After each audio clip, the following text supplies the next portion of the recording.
मैं डॉक्टर अभिषेक सिंह आप सभी का स्वागत करता हूं अपने इस यूट्यूब चैनल पर। और आज की वीडियो में हम न्यू एजुकेशन पॉलिसी 2020 2020 के अनुसार जो आपकी नई शिक्षा नीति है उसके अनुसार जो आपके एग्ज़ाम पैटर्न में, आपके सिलेबस में बदलाव हुए हैं उनको जानेंगे। और आपका जो बीए फर्स्ट ईयर का सिलेबस है उसको देखेंगे कि आपको उसमें क्या क्या चीज़ें पढ़नी है। इससे पहले क्या था, इससे पहले एक बार प्रीवियस ईयर की बात कर लें। इससे पहले आपका अलग अलग यूनिवर्सिटीज़ में अलग अलग पेपर होते थे। जैसे किसी यूनिवर्सिटी में बीए फर्स्ट ईयर में आपका बेसिक साइकोलॉजिकल प्रोसेस रहता था, तो दूसरी यूनिवर्सिटी में बीए फर्स्ट ईयर में ही आपको इन्वायरमेंटल साइकोलॉजी पढ़ना पड़ता था। लेकिन जो नई शिक्षा नीति आई है इसके अनुसार अब आप सभी को मैक्सिमम यूनिवर्सिटीज़ में एक ही पैटर्न पर आपको पढ़ना पड़ेगा। मतलब आपका जो सिलेबस है वो एक ही पैटर्न पर रहेगा। तो इसीलिए यहाँ पर काफ़ी स्टूडेंट्स के लिए ये गुड न्यूज़ है, क्योंकि वो लोग कंफ्यूज रहते थे कि जो वीडियो है वो हमारे लिए यूज़फुल रहेगी या नहीं। इसके पहले आपका एनुअल एग्ज़ाम होता था, मतलब आपका साल में एक बार एग्ज़ाम होता था और उसमें आपको 2 पेपर देने रहते थे। 2 पेपर होते थे आपके, प्लस आपका एक प्रैक्टिकल होता था। दोनों पेपर आपके 75 मार्क्स के होते थे और आपका प्रैक्टिकल होता था 50 मार्क्स का, यानी टोटल 200 मार्क्स के सारी चीज़ें होती थी। अब से यहाँ पर आपको 2 सेमेस्टर में, यानी हर 6 महीने में आपका पेपर होगा। एक सेमेस्टर में आप एक पेपर प्लस प्रैक्टिकल और दूसरे सेमेस्टर में आप दूसरा पेपर प्लस प्रैक्टिकल, यानी एक सेमेस्टर में आपको सिर्फ एक ही पेपर पढ़ना है। आप यहाँ पर देख रहे हैं, यहाँ पर आपका थ्योरेटिकल और प्रैक्टिकल दोनों मिलाकर आपका 25%, मतलब 75 प्लस 25, यानी टोटल 100 मार्क्स का फर्स्ट ईयर में एग्जाम होगा आपका फर्स्ट सेमेस्टर में, और फिर सेकेंड सेमेस्टर में भी आपका सेम पैटर्न रहेगा। ठीक है, अब आइए हम बात करते हैं आपके सिलेबस के बारे में। तो मनोविज्ञान एक काफ़ी इंटरेस्टिंग सब्जेक्ट है और इसमें आपको अपने बारे में, अपने बिहेवियर के बारे में, अपनी थिंकिंग के बारे में, अपनी बुद्धि यानी इंटेलिजेंस के बारे में, इमोशंस के बारे में, हर चीज़ के बारे में जानने को मिलेगा। आप वहाँ से उनको जान सकते हैं और कैसे आप उनको सही कर सकते हैं उसको भी जानेंगे। तो सिलेबस की तरफ नज़र डालते हैं। आपके सिलेबस में टोटल 8 यूनिट है, 8 यूनिट है, जिसमें से फर्स्ट यूनिट में आपको क्या करना है, आपको सिर्फ साइकोलॉजी के बारे में बताया जाएगा। जो मनोविज्ञान है, मनोविज्ञान क्या है, कैसे उसकी उत्पत्ति हुई, मतलब मनोविज्ञान का ओरिजिन क्या है, इसके साथ साथ मनोविज्ञान के कार्य क्षेत्र क्या है, आप किन किन फील्ड में मनोविज्ञान का अध्ययन करते हैं, मनोविज्ञान का एप्लीकेशन क्या है, उसको कैसे आप यूज़ कर सकते हैं, ये सारी चीज़ें आप फर्स्ट यूनिट में जानेंगे। इसके साथ साथ मनोविज्ञान के कुछ उपागम के बारे में भी जानेंगे, जैसे साइकोडायनेमिक यानी मनोगतिकी, उसके बाद बिहेवियरलिस्टिक यानी व्यवहारवादी उपागम, कॉग्निटिव जिसे आप संज्ञानात्मक उपागम के रूप में जानते हैं। इसके बाद आपका ह्यूमनिस्टिक अप्रोच हो जाएगा, मानवतावादी उपागम। फिर आप इंडिजिनस टेक्निक, मतलब ये आपका नया जोड़ा गया है सिलेबस में, इससे पहले ये सिलेबस में नहीं था। इंडिजिनियस टेक्निक या इंडियन साइकोलॉजी, ये आपका इंडियन साइकोलॉजी से रिलेटेड काफ़ी अच्छा एक शुरुआत है, जहाँ पर आपको भारतीय मनोविज्ञान के बारे में भी पढ़ना रहेगा। और इसके अंतर्गत मुख्य रूप से आपको श्रीमद् भगवद गीता, सांख्य दर्शन और बौद्ध धर्म के संदर्भ में, मतलब इसमें जो मनोविज्ञान है या मनोवैज्ञानिक चीज़ों का जो यूज़ हुआ है उन चीज़ों के बारे में आपको पढ़ना रहेगा। अगर आप देखेंगे तो जो आपका श्रीमद् भगवद गीता है ये जो एमफिल के कोर्स होते थे, अब तो एमफिल के कोर्स बंद हो गए हैं। अदरवाइज पहले एमफिल के कोर्स में भी श्रीमद् भगवद गीता को पढ़ाया जाता था। क्योंकि यदि अगर आप काउंसलिंग की फील्ड में जाना चाहते हैं और अपनी पर्सनालिटी को रिफाइन करना चाहते हैं तो उसके लिए श्रीमद् भगवद गीता काफ़ी इम्पोर्टेंट है। बात करते हैं सेकेंड यूनिट की। यहाँ पर आपका जो सेकेंड यूनिट में आपको अटेंशन पढ़ना है, अटेंशन प्रोसेस यानी ध्यान की प्रक्रियाएं। ध्यान या जिसे आप अवधान भी समझ सकते हैं, अवधान। इसमें आपको चयनात्मक और सतत ध्यान के बारे में, जिससे कोई भी चीज़ होती है, मान लीजिए आप बैठे हुए हैं, आपके पीछे से कोई जा रहा है, तो कई बार आपको पता चल जाता है कि हाँ मेरे पीछे से कोई गुजरा है, कोई गया है। तो ये आपको कैसे पता चलता है? ये आपकी जो सेंसेस हैं, सेंस ऑर्गन है, उनके थ्रू आपको इन्फॉर्मेशन मिलती है। कब? जब आप उन पर अटेंशन देते हैं। ठीक है, तो इन चीज़ों को यहाँ पर हम पढ़ेंगे। इसके साथ साथ हम परसेप्शन के बारे में भी जानेंगे कि परसेप्शन क्या होता है, प्रत्यक्षीकरण क्या है, और प्रत्यक्षीकरण के अंतर्गत कौन कौन सी चीज़ें आती हैं। फिर इसमें आप भ्रम पढ़ेंगे। भ्रम जैसे आप कई बार आपके साथ भी हुआ होगा कि आपने सुना होगा कि बहुत लोग रस्सी को सांप समझ बैठते हैं। मतलब रात में जाते हैं, अगर रस्सी पड़ी हुई है तो उनको लगता है कि सांप है। तो ये क्या है? ये एक टाइप का भ्रम है। और इसी के साथ साथ और भी बहुत से भ्रम होते हैं। उन चीज़ों के बारे में आपको यहाँ पर पढ़ाया जाएगा। काफ़ी इंटरेस्टिंग टॉपिक है ये। आप जब पढ़ेंगे तो वहाँ पर काफ़ी आपको अच्छा लगेगा। इसके साथ साथ आपको यहाँ पर लर्निंग के बारे में पढ़ना है, सीखना।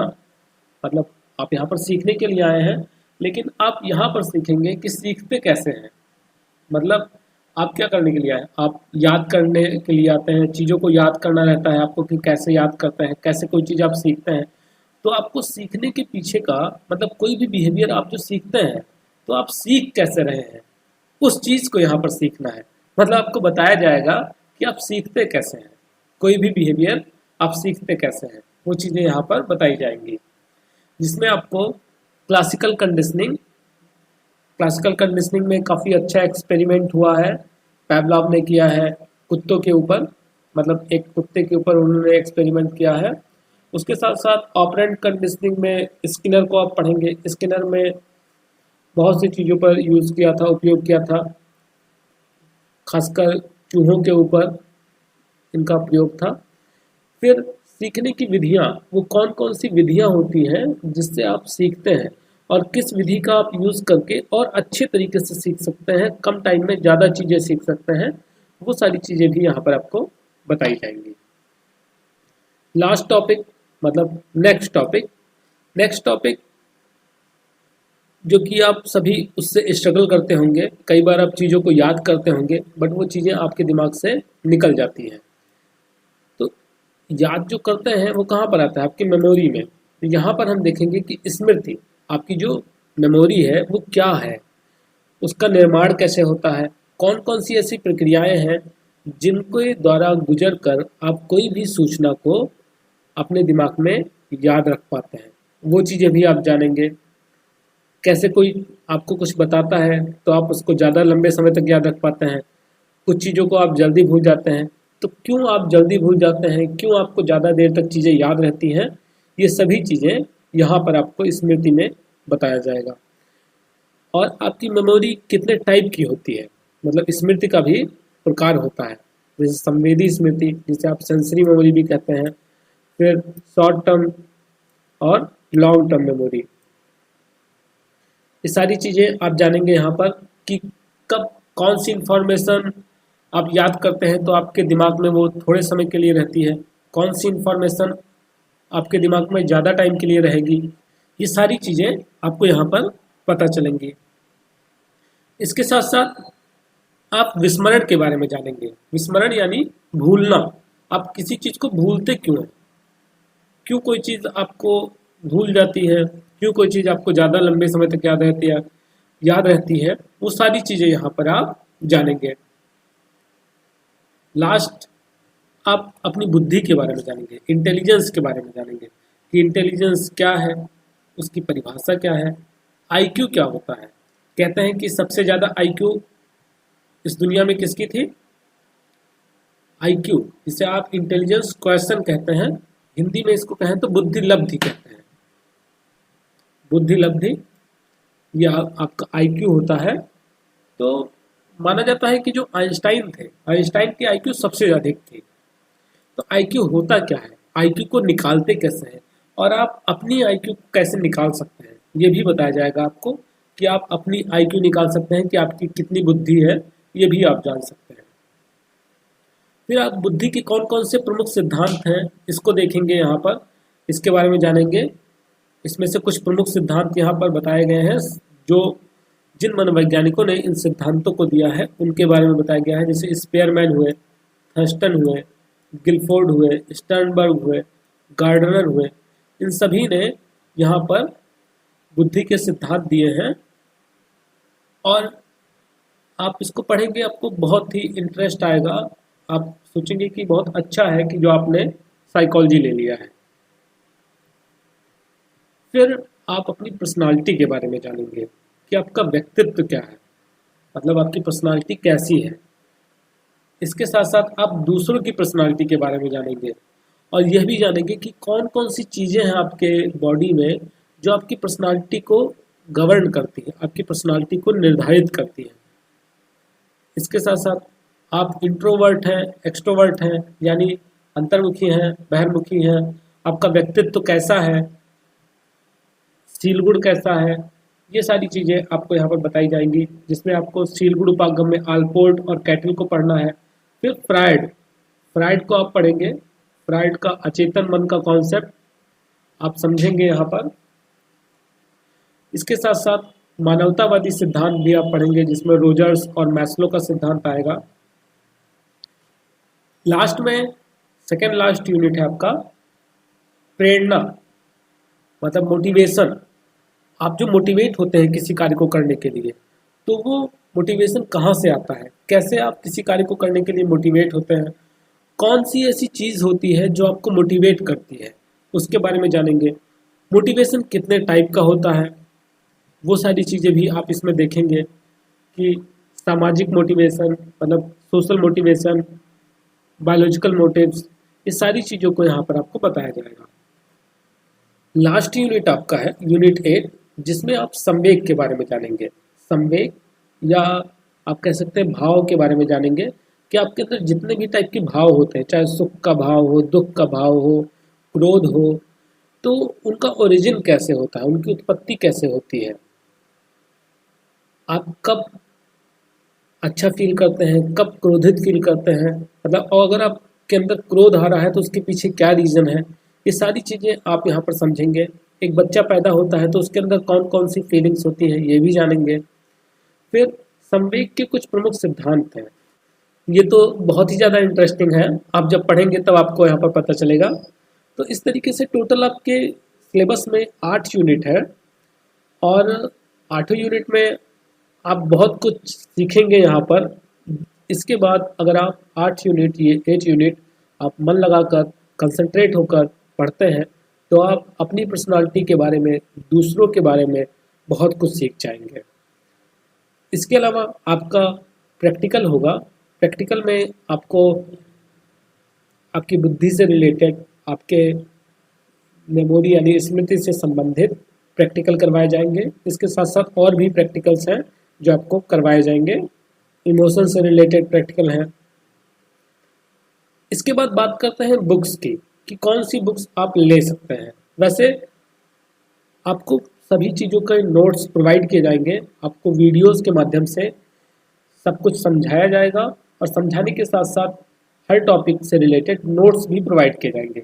बट अगर आप उसके बाद भी बुक्स लेना चाहते हैं तो जो हिंदी मीडियम के स्टूडेंट हैं, हिंदी मीडियम के स्टूडेंट आधुनिक सामान्य मनोविज्ञान, आधुनिक सामान्य मनोविज्ञान की बुक ले सकते हैं।